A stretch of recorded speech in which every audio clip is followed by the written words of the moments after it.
In what way a different medium?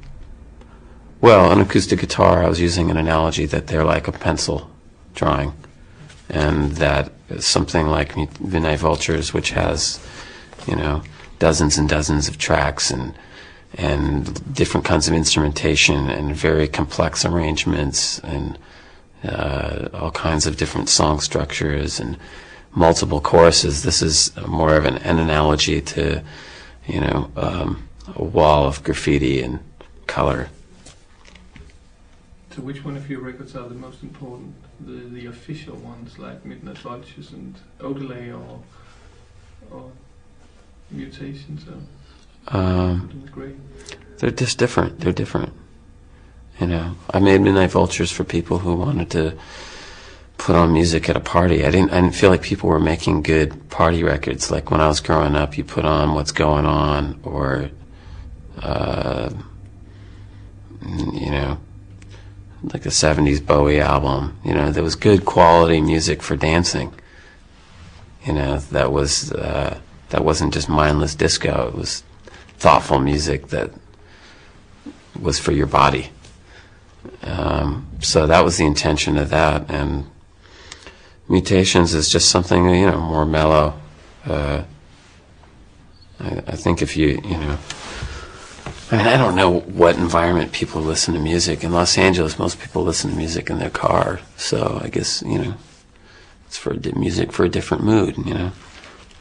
You can listen to something quieter when you're just, when you're inundated by things in your life, I guess. And you want to relax or take a bath. Hose yourself down.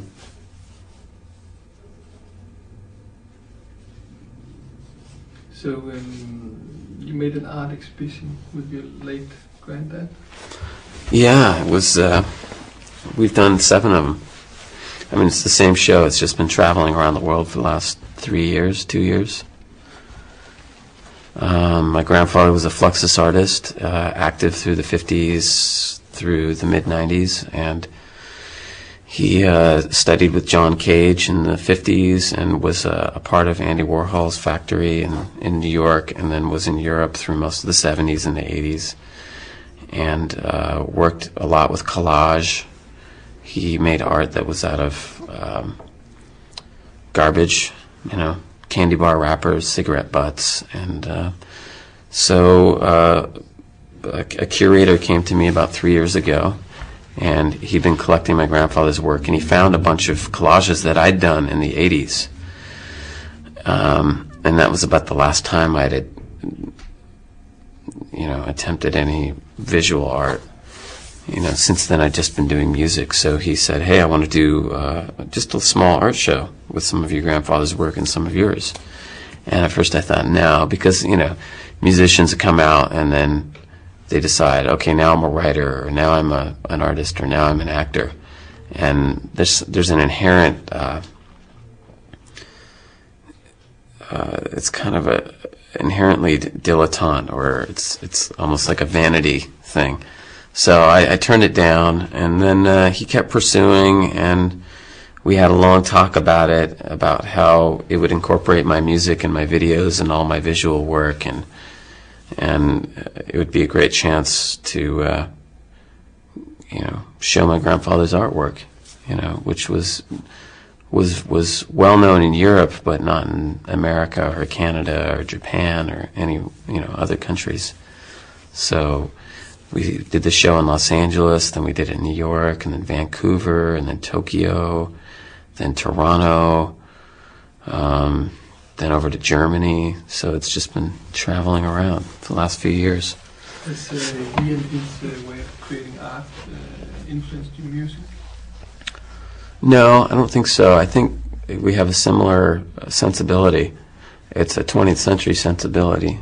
It's a sensibility that synthesizes all the information that's thrown at us, obviously, and it comes out in the music. You know, Dylan's music was a cut-up of, you know, the beat literature he was listening to, the folk songs and the Delta blues he was hearing, and the fuzz guitar, psychedelic rock and roll, and all these things mixed together, and it's no different for me. It's the same sensibility, and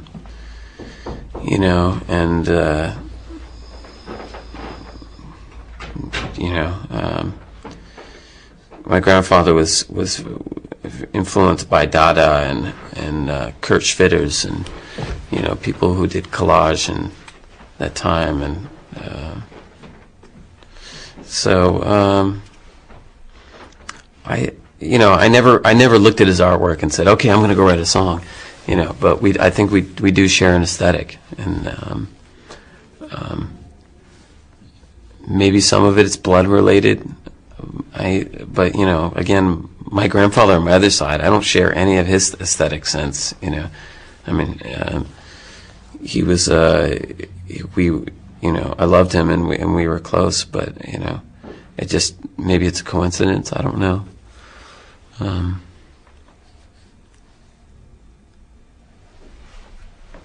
Okay. I guess. All right.